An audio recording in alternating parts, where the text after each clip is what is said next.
Mr. President, I'm coming to the floor today to offer a very straightforward, common-sense amendment that is non-controversial, that has met all the requirements set out by the Democratic leadership, by the majority leader, by the chair of the conference, by the ranking member of the conference, to be accepted.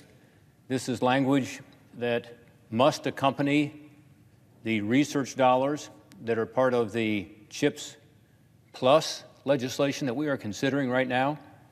When you add it all up, when you add up CHIPS and the CHIPS Plus language, which includes research dollars to NSF, NIH, Department of Energy, and so on, we're talking about over $200 billion of taxpayer money. And as part of this process, when we passed the underlying bill, USICA, here in the United States Senate, we included language that said, you know what? We ought to protect that language. We ought to protect that research. It's like we're buying a really expensive new car, and if we don't protect it, it means we're not buying the insurance that goes with it. And the insurance is needed for a very simple reason. We know that for the past 2 decades, that U.S. taxpayer-paid research, just like the research that we are about to both appropriate and authorize in this legislation, has been subject to being taken by our adversaries, particularly China. So that's why we need to protect it. And we worked painstakingly over the last 4 years on a bipartisan basis to come up with this legislation. Again, it's been fully vetted. There was discussion a moment ago about the 4 corners. What does that mean? That means that the chair and ranking members of the committees of jurisdiction, the 4 corners, are asked to approve anything that goes into this legislation. Well, everything I'm going to talk about today is approved by the 4 corners. By the way, everything that's in the underlying legislation, some of the plus in the CHIPS Plus Act, does not come through the 4 corners process. This has. And to my colleagues who say, well, if we put this amendment in, how about these other amendments? Look, I've got 5 or 6 things in the USICA bill I would love to have be part of this final agreement. I've got a wonderful trade legislation that should be part of this. It's not. That's with Senator Brown, by the way. I've got wonderful legislation that deals with worker retraining that is absolutely related to competitiveness. That's with Senator Kaine. That should absolutely be part of this final agreement. It's not. I get that, because there are a lot of things that had to be left out when the conference did not succeed, even though I, like others, worked very hard to get that conference to come to agreement, not just in my areas. I'm the ranking member on the Homeland Security Committee. We cleared all of ours, but also worked with other committees and other members, Republican and Democrat alike.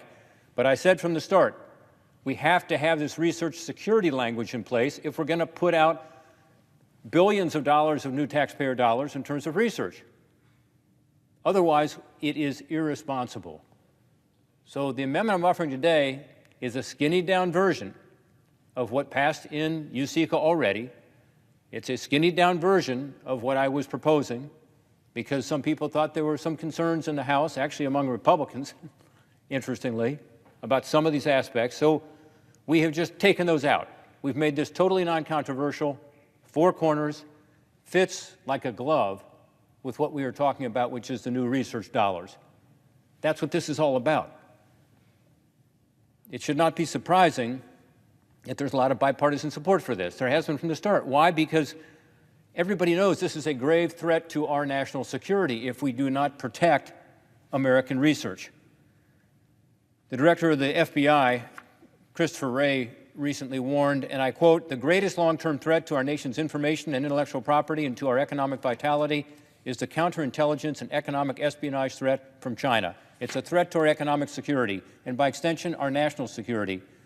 He characterized China as the largest threat to our ideas, our innovation, and our economic security. He noted that the FBI now has over 2,000 open cases focused on China, with a new case being opened approximately every 12 hours. This is reality. This is what's happening right now. After our bipartisan investigation, we had a hearing. The FBI showed up, and we said, you know what? We have learned in our investigation this shocking news that for 2 decades, China has been systematically targeting the best American research and the best American research to be able to take that research, leapfrog us, and it's helped to create and ascend in China, the rise of their military and their economic progress by taking our research, taxpayer paid. And the FBI testifying said, you know what, you're right. We've kind of been asleep at the switch, and we're going to change that, and they have. And that's why you've seen many, many arrests being made. But they said to us, we need some legislation. We need a cause of action that actually fits what's going on here, because there's not one now. We have to come up with other ways, like mail fraud or other tax evasion or other ways to bring people to justice. That's what this legislation does. We also heard from the State Department, and this was career people at the State Department, including now in the Biden State Department. They desperately want new authority to be able to avoid people coming into our country to steal our technology. They desperately want it, and that's part of this legislation today. We found out that China uses these so-called talent recruitment programs. The most prominent one you've heard of probably is the 1,000 Talents Plan, to target science and technology sectors, just like the ones we are funding, just like the ones we are funding. They target academics, scientists, engineers, entrepreneurs, finance experts. The plans provide monetary benefits and other incentives to lure experts into providing proprietary information or research to China in violation of our laws and conflict of interest rules. Again, the cases go on and on. China, in turn, exploits American research, intellectual property, and open collaboration for their own benefit. Again, often U.S. taxpayer funded. In just one of many, many cases, a chemist was sentenced recently by a federal judge in Tennessee after being convicted of conspiracy to commit trade secret theft, possession of stolen trade secrets, economic espionage, and wire fraud. The chemist received millions of dollars in Chinese government grants, including a 1,000 Talents Plan award to steal American innovation to fund the rise of China's economy. This is just one of the researchers we've been able to stop. Think of how many have slipped through the cracks since we have not yet implemented the grant and visa reforms included in this amendment I'm offering today. In fact, the Department of Health and Human Services, IG, recently released a report that found that more than 2/3 of the National Institute of Health grant recipients failed to meet the federal requirements regarding foreign financial interests, including instances of U.S. taxpayer-funded researchers failing to disclose ties to the Chinese government. That's NIH. We're funding NIH through this. Some of this money is going to go to NIH, and yet we're not providing the protection to keep this from happening. The skinny-down version of the amendment today goes directly to the root of the problem. It's the minimum we have to do. First, the amendment makes it punishable by law to knowingly fail to disclose foreign funding on federal grant applications. Researchers should not be able to lie to grant-making agencies about the money they receive from our adversaries. Pretty simple. Who could be against that? Second, it allows the State Department to deny visas to foreign researchers coming to the United States to exploit the openness of our research enterprise. Currently, the State Department can deny a visa to a foreign researcher they know who's coming here to steal export-controlled technology, but what if that technology someone is coming to steal is not export-controlled? How about artificial intelligence? How about quantum computing? Well, if you can believe it, in that case, the State Department hands are tied, even though they know it's happening. This amendment gives the Biden State Department the authority they have sought from Congress to deny visas to those seeking to come to the United States expressly to steal our emerging technology. Sometimes they're members of the Chinese Communist Party. Sometimes they're members of the Chinese military. And yet they cannot stop them. As we know, there are more provisions in the full Safeguarding American Innovation Act. But again, after talking to my colleagues, I agreed to scale back the amendment. Doing so will ensure our research is protected and guarantees passage in the House. These provisions have reached Four Corners Agreement in conference, as I said, and include additional changes. Beyond that, made at the request of everybody who had any objection, including the Congressional Asian Pacific American Caucus. We solved their issues. This skinny version of the Securing American Innovation Act is a significant concession, and I urge my colleagues to respect the fact that we spent years going through this, and more recently, hours to deal with everybody's issues to meet them more than halfway. I will remind that many of my colleagues in this chamber voted to begin consideration of the CHIPS package last week because they believed that this language was in the bipartisan proposal. I know that because Democrats and Republicans alike have come up to me and said that. I thought your language was in there, they say. Why wouldn't we want to protect this research, they say. One reason they think it's in there is because all Republican offices, at least, were told that it was in there. In fact, the email sent right after the vote late on Tuesday afternoon reiterated that these provisions were included. So the whip that we sent out, the whip information about what was in this legislation included Safeguarding American Innovation Act. That's how we got the necessary Republican votes. Now, I support the underlying bill, and I have restrained myself and shown respect for the process by helping to get us to the point we are today. But my understanding was that people would work with me to ensure that we were able, if it was four corners, to be sure that, again, this insurance on this new car that we're buying would be there. It fits like a glove. This is where the legislation must be included. If not, we find ourselves irresponsibly spending taxpayer dollars that are not protected. So we're going to invest about $250 billion of hardworking American taxpayer dollars in research and innovation. Again, I support the underlying bill, but we've got to protect that intellectual property, that taxpayer-funded research from being stolen by our competitors and used against us. Without these protections, I believe this legislative package with significant levels of federal funding is a giveaway to some of our adversaries, including Beijing. It's not like there's any secret out there. China's made no secret of its goal to supplant the United States as the global economic leader, and to do it by getting the best research and the best researchers. Today, we released a report on how China has also targeted the U.S. Federal Reserve, in addition to our science and innovation. Our economic policy is in China's crosshairs now, and this body cannot stand idly by and allow it to continue.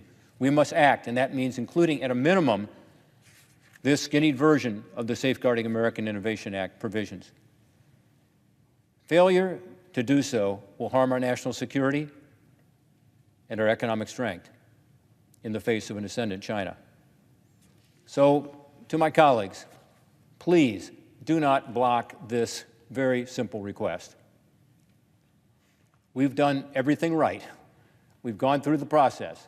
Bipartisan investigation, bipartisan hearings, bipartisan legislation, four corners agreements, working with everybody to address their concerns. And this is where this legislation must be. Again, I have 4 or 5 other very important bills in USICA that I'm not asking for today because they don't fit perfectly with this new research money, but this does. And it has to be there. So I ask unanimous consent. That's all I need. With unanimous consent, the Senate can do anything. To include what everybody says they want, everybody says is important. I ask unanimous consent that it be in order to call up my amendment, number 5158. I ask further that there be 30 minutes of debate equally divided between the two leaders or their designees. Finally, upon the use or yielding back of that time, the Senate vote on adoption of my amendment with no intervening action or debate. Is there objection? Mr. President. Senator from Washington. Reserving the right to object, I say to my colleague from Ohio, I know how hard he and Senator Peters from the Homeland Security Committee have worked on this language. I know because I consulted with them many times over the last month and a half, wondering about its progress, wondering about various issues, involving people on both sides of the aisle to resolve what they were concerned about in definitions. And I too felt like the senator's hard work and language had gotten to a point where it could be included in a package of legislation. We were very, very hopeful that these various committees, the Finance Committee, the Foreign Affairs Committee, the Health Committee, the Health Education Labor Committee, the Intel's committee work, and the work that we just discussed from the Homeland Committee could all be included in a conference report So the words "pins down" did not come from my side of the aisle. The words "pins down" did not happen. For me, I've been doing nothing but diligently working with all of my colleagues, most of the time when they don't agree, trying to get them to agree. And I very much appreciate the subject at the heart of what Senator Portman's work is. He is trying to say to us that we have to understand the reality of the world that we live in now and make sure that we are protecting all of our research dollars as we move forward. So again, it wasn't my decision to decide the narrowness of this bill. It wasn't my decision to say these are the 2 subject areas that people are going to include. And I know because I thank the senator for his help in getting the Science Committee legislation included in this package. But you could see that even that was a very tough lift, that there were a lot of people around here who didn't want to do that. And so I say to my colleague from Ohio, I'm going to work with him in whatever capacity to get this language accepted. Now, he's saying that he's streamlined this language from probably what 4 corners had agreed to, and I do know that the senator worked very hard trying to get a 4-corner agreement from the Science Committee, which we didn't have, to include this language. And why? Because there had been a big fight in the House between the Science Committee and their Homeland Committee about what this language said. And then you had the Judiciary Committee weighing in both the House and the Senate, and what this language said. So since all those people had been part of that discussion, that part of the 4 corners did not happen. And so, but my colleague is earnest, and his work is real, and the reports that he's referring to in the Homeland Security Committee are real, and we should honor them and honor that work. So I'm committed to getting that legislation passed, and we'll confer with the senator from Ohio about where that goes, if it goes in the conference report, because I'm committed to finishing the conference report, because as I said, the Finance Committee, the Foreign Affairs Committee, the Help Committee, the Judiciary Committee, and your Homeland Security Committee, 5 committees, would still all like to have language as part of this conference report. So while we aren't able to cover every aspect of this jurisdiction, I'm very hopeful that our colleagues will take the impetus of this legislation passing and double down on getting the rest of the conference report done and signed and onto the president's desk. And then we will have a robust policy, not just the incentives, not just the R&D, but a variety of issues addressed as it relates to our competitiveness. And so I will continue to work with my colleague from Ohio on this important language, and all my colleagues on those various committees that have asserted their interest on this subject. But at this time, I object.